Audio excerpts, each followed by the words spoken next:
Bendecido día, hermanos. El tema de hoy se titula Imágenes. Iniciemos en el nombre del Padre, del Hijo y del Espíritu Santo. Pidamos al Espíritu Santo que nos ilumine y nos conduzca a la verdad plena. Quiero iniciar este tema con la cita bíblica del Génesis en el capítulo 1, versículo 27. Dios pues creó al ser humano a imagen suya, a imagen de Dios. En muchas ocasiones nos cuestionan a nosotros los católicos de por qué adoramos imágenes, sin tener conocimiento de que nosotros no las adoramos.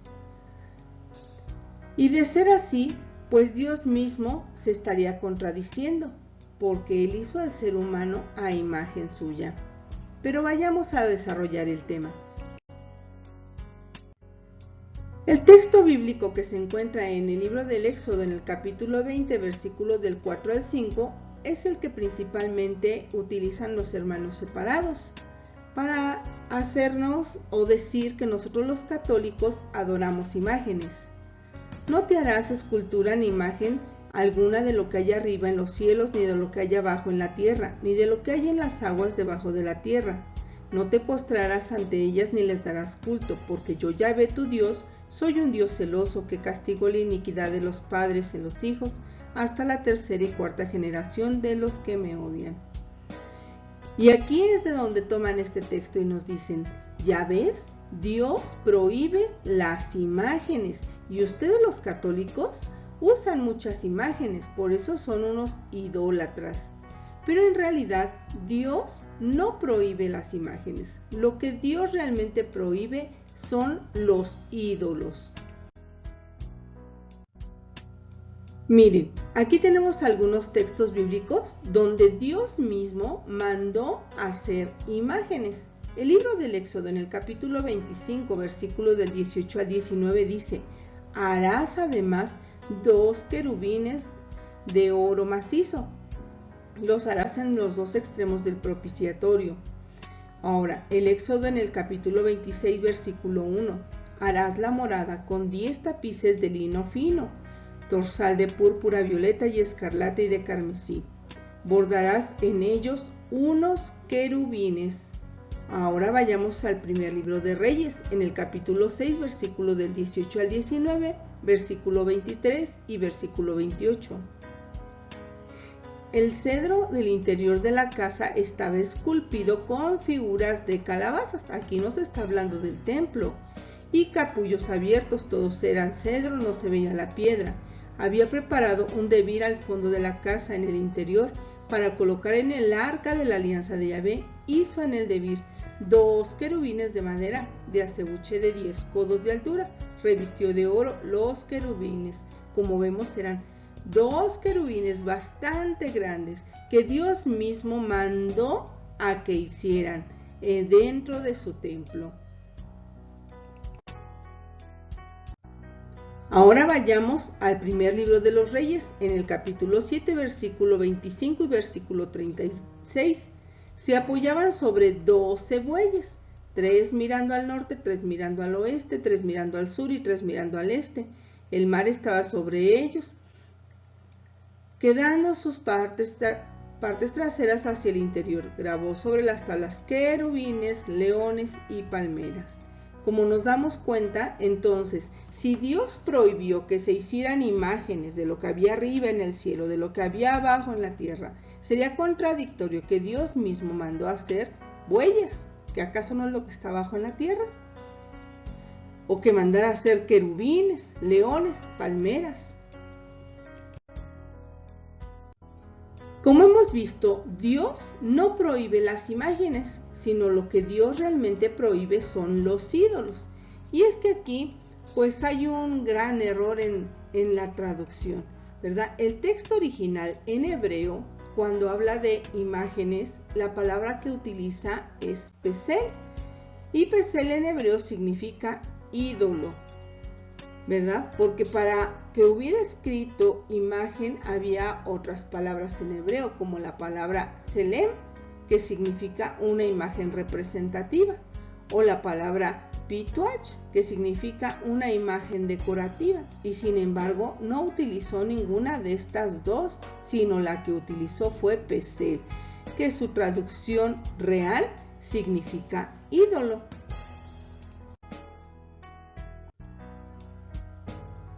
Dios no prohibió las imágenes, sino lo que prohibió era que se le adoraran a las imágenes.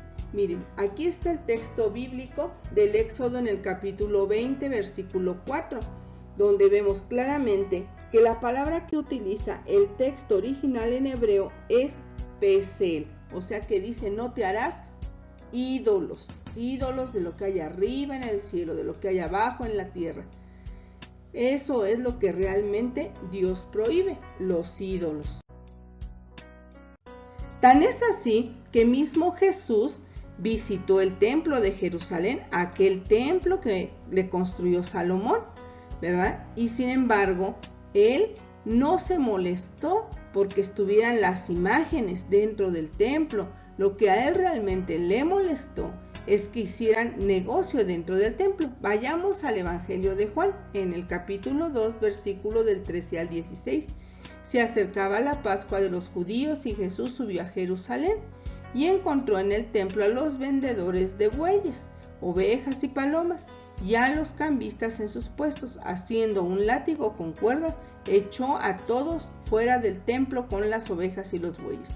Desparramó el dinero de los cambistas y les volcó las mesas. Y dijo a los que vendían palomas: quitad esto de aquí, no hagáis de la casa de mi padre una casa de mercado. Eso es lo que realmente molestó a Jesús, pero en ningún momento vemos en la Biblia que Jesús se haya molestado o los haya corrido porque haya habido imágenes dentro de su templo.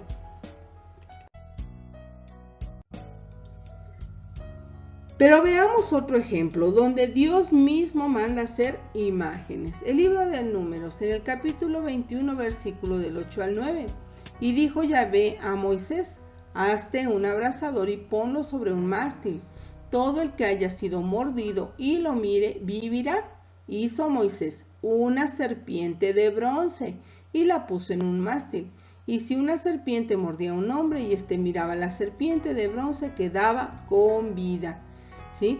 Nos damos cuenta que Dios mismo mandó hacer una serpiente de bronce, que Él utilizó esa imagen para cumplir un propósito. Sin embargo, como he dicho en varias ocasiones, Dios lo que prohíbe es que se adore a las imágenes. Entonces, cuando el pueblo empezó a adorar esa imagen, entonces Dios mandó destruirla. Y esto lo vemos en el segundo libro de los Reyes, en el capítulo 18, versículo 4.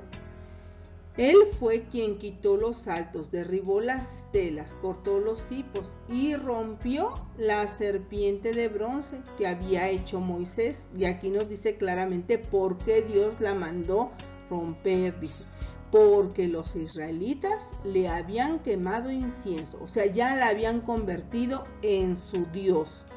Hasta aquellos días se le llamaba Necustán. Incluso ya vemos que hasta un nombre le han dado. Por eso es que Dios manda destruir esa serpiente de bronce, porque los israelitas empiezan a adorarla. Mas no que Dios haya prohibido las imágenes, sino que el ser humano le adore. Ahora, vayamos a ver qué nos dice Deuteronomio 4:16, que es otro texto con el que muchas veces también nos atacan y nos dicen: es que ustedes los católicos hacen imagen de Dios, y el texto bíblico dice claramente: no vayáis a pervertiros y no hagáis alguna escultura de cualquier representación que sea figura masculina o femenina.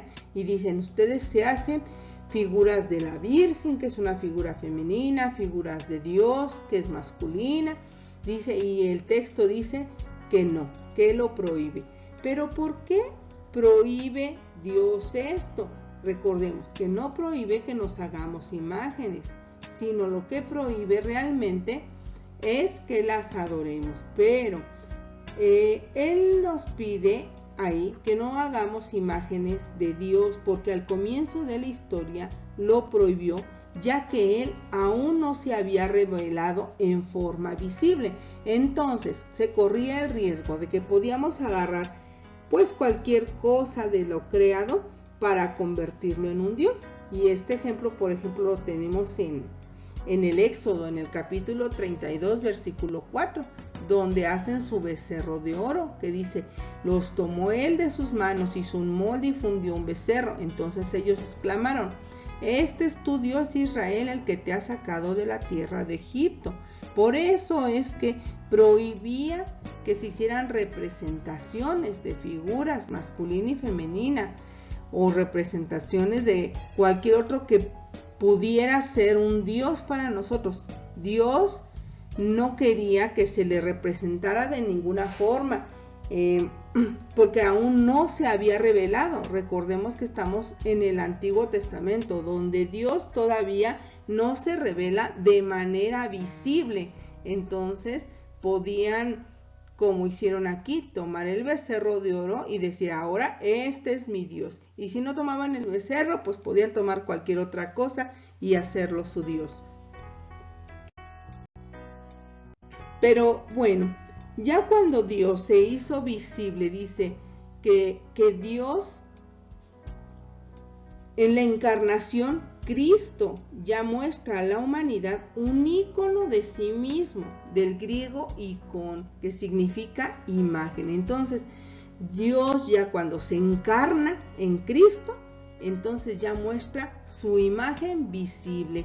Y nos dice la carta a los Colosenses en el capítulo 1, versículo 15. Él, hablando de Cristo, Él es imagen del Dios invisible, primogénito de toda la creación. Entonces aquí Dios ya se ha revelado de manera visible en Jesucristo.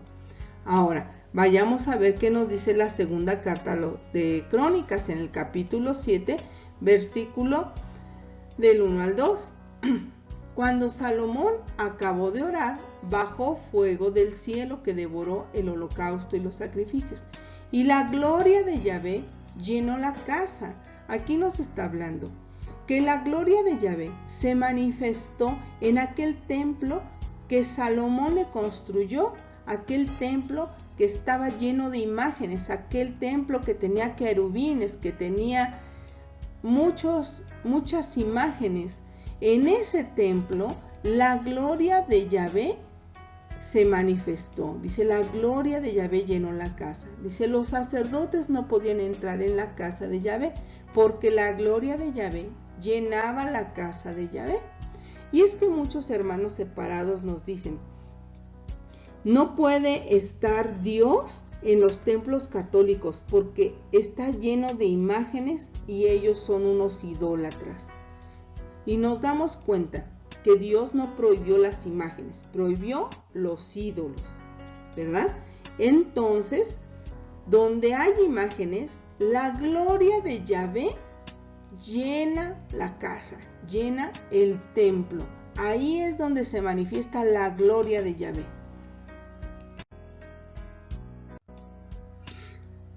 Otra cosa con la que nos cuestionan, nos dicen, es que los católicos sí adoran a las imágenes porque hasta se le postran. Aquí tenemos que tener en cuenta una cosa, que debemos de saber con qué intención del corazón nosotros hacemos una reverencia, ¿verdad? Podemos hacer una reverencia de respeto hacia lo que representa. Por ejemplo, una imagen de la Santísima Virgen María representa a la Madre de mi Señor, a la Madre de Dios, y por lo cual merece todo mi respeto, toda mi reverencia. Y cuando yo me postro, me hinco, no lo hago con la finalidad de adorarle, sino es un signo de respeto que le brindo a ella a través de esa imagen que la representa. Y la misma Biblia nos dice, por ejemplo, en 1 de Samuel, en el capítulo 24, versículo 9, tras lo cual se levantó David, salió de la cueva y gritó detrás de Saúl: «Oh rey, mi señor». Volvió Saúl la vista e inclinándose David, rostro en tierra, se postró ante él. Y aquí no significa que David adoró a Saúl, que era su rey. No, él se postra como un signo de respeto porque él es su rey. Otro ejemplo lo tenemos en 1 Samuel, capítulo 28, versículo 14. Saúl le preguntó, ¿qué aspecto tiene? Ella respondió, es un hombre anciano que sube envuelto en su manto. Comprendió Saúl que era Samuel y cayendo rostro en tierra, se postró. Aquí vemos donde ahora Saúl se postra para rendirle respeto a Samuel. Y no significa que Saúl estuviera adorando a Samuel, sino es un signo de respeto que le tiene.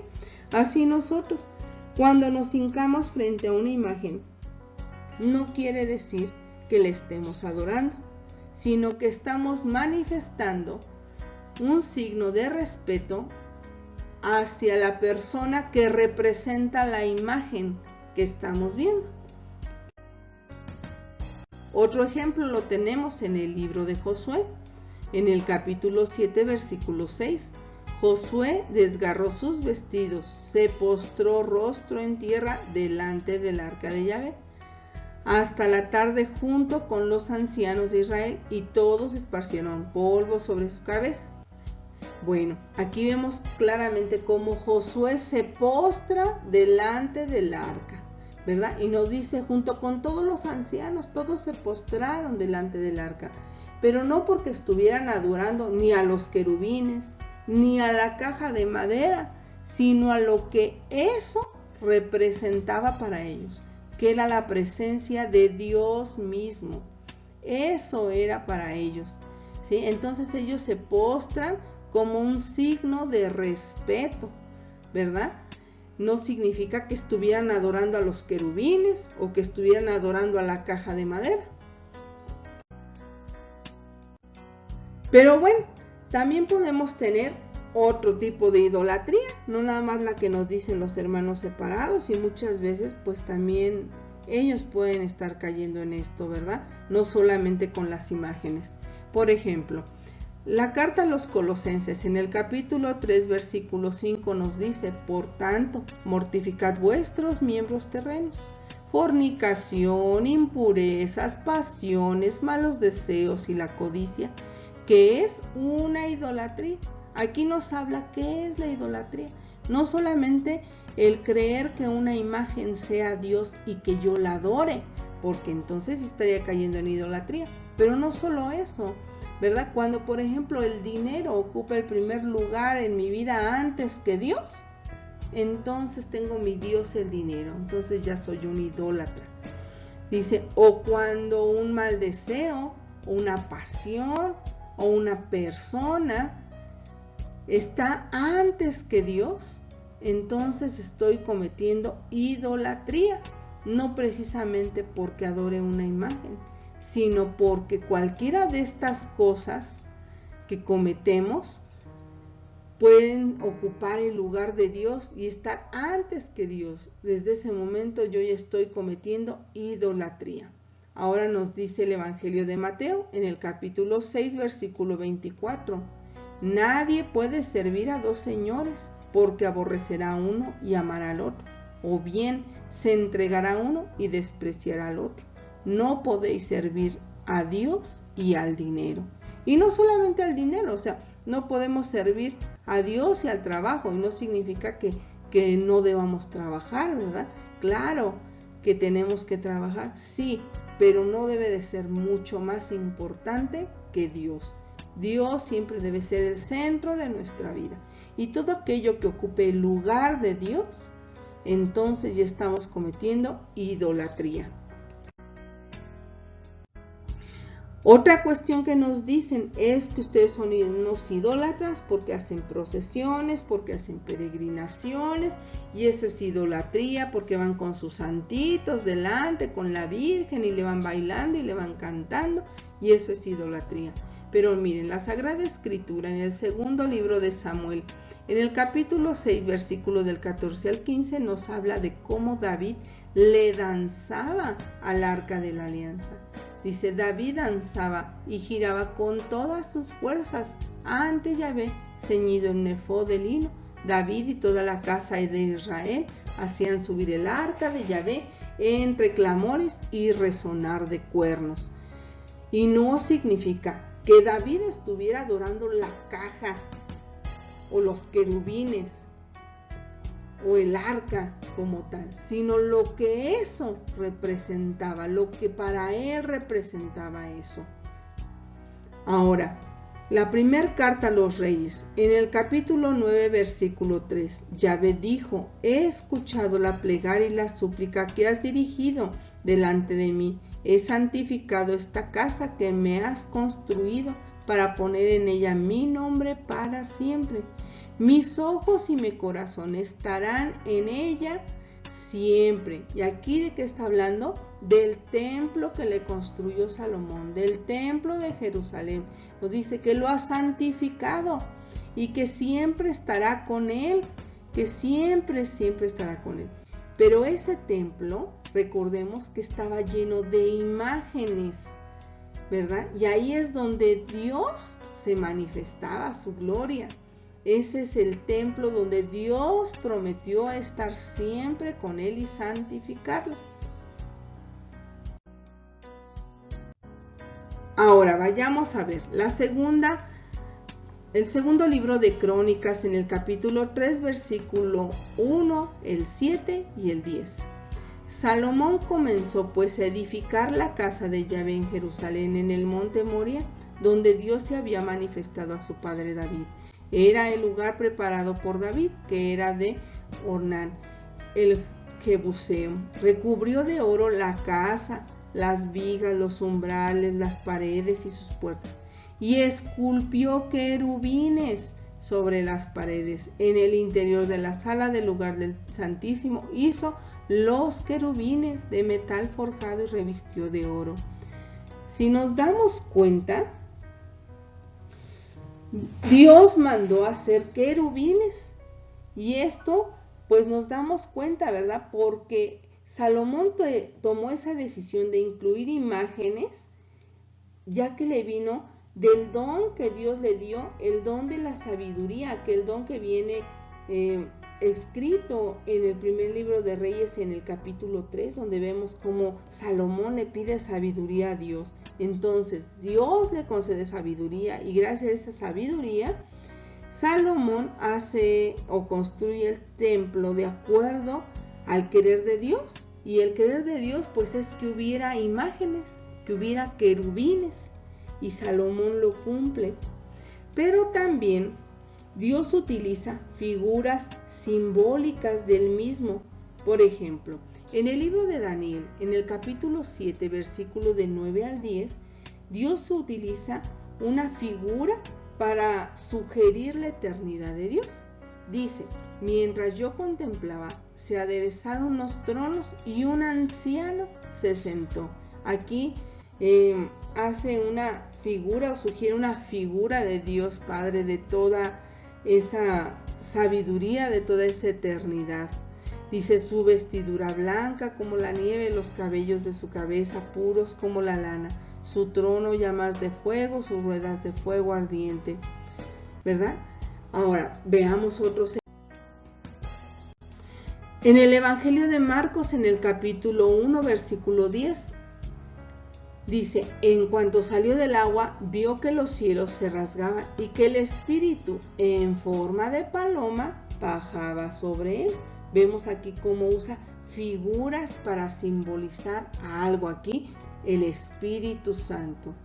Y esto el relato viene en el Evangelio de Mateo, capítulo 3, versículo 16. También lo encontramos en Lucas, en el capítulo 3, versículo 22. Y en el Evangelio de Juan, en el capítulo 1, versículo 32. Ahora el libro de los Hechos, en el capítulo 2, versículo del 3 al 4, dice, se les aparecieron unas lenguas como de fuego, otra figura, ¿verdad? Dice que se repartieron y se posaron sobre cada uno de ellos. Quedaron todos llenos del Espíritu Santo y se pusieron a hablar en otras lenguas según el Espíritu les concedía. Bueno, citemos también a los padres de la iglesia que nos hablan acerca de las imágenes. Por ejemplo, Santo Tomás de Aquino, en su Suma Teológica, él nos dice: el culto de la religión no se dirige a imágenes en sí mismas como realidades, sino que las mira bajo su aspecto de imagen y que nos conduce al Dios encarnado. También el Magisterio de la Iglesia Católica, en el Catecismo de la Iglesia Católica, encontramos esto de las imágenes en el numeral 2112 al 2114. Para concluir, hermanos, el hombre siempre ha usado pinturas, esculturas, dibujos para darse a entender o explicar algo. Estos medios sirven para visualizar lo invisible y explicar lo que muchas veces con palabras no podemos explicar. Las imágenes nos recuerdan lo que representan y como herramientas nos sirven para enseñar a otros y son útiles para elevar nuestra mente a través de los sentidos a lo espiritual y elevar nuestra alma a Dios. Dios los bendiga, hermanos.